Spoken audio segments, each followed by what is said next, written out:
मैं ध्यानचंद हूँ। लोग मुझे हॉकी का जादूगर कहते हैं।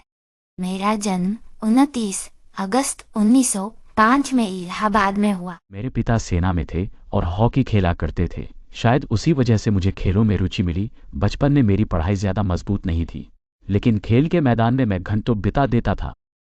जब मैं रात को चांदनी में हॉकी की प्रैक्टिस करता था तो लोग मुझे चांद का साथी कहने लगे और फिर मेरा नाम पड़ा ध्यानचंद। सेना और हॉकी का सफर। साल 1920 में मैंने भारतीय सेना ज्वाइन की। वहां रहते हुए ही मैंने अपनी हॉकी की कला को निखारा।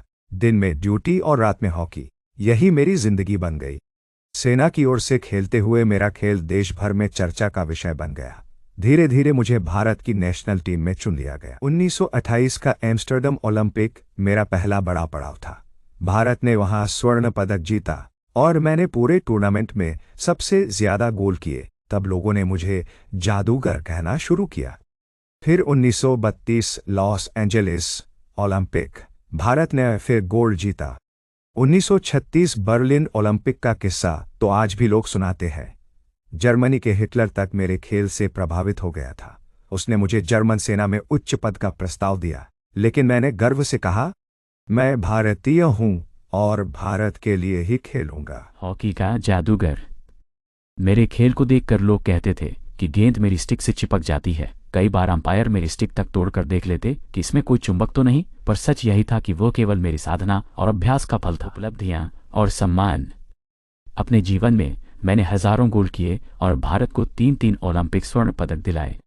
1962 में भारत सरकार ने मुझे पद्म भूषण से सम्मानित किया, पर मेरे लिए सबसे बड़ा पुरस्कार हमेशा दर्शकों का प्यार और अपने देश की इज्जत रही। मेरी जिंदगी का आखिरी दौर कठिनाइयों में गुजरा। सुविधाएं उतनी नहीं थी, पर मन में कभी शिकायत नहीं रही। मैंने हमेशा यही चाहा कि भारत की आने वाली पीढ़ियां हॉकी को दुनिया के शिखर पर पहुंचाएं।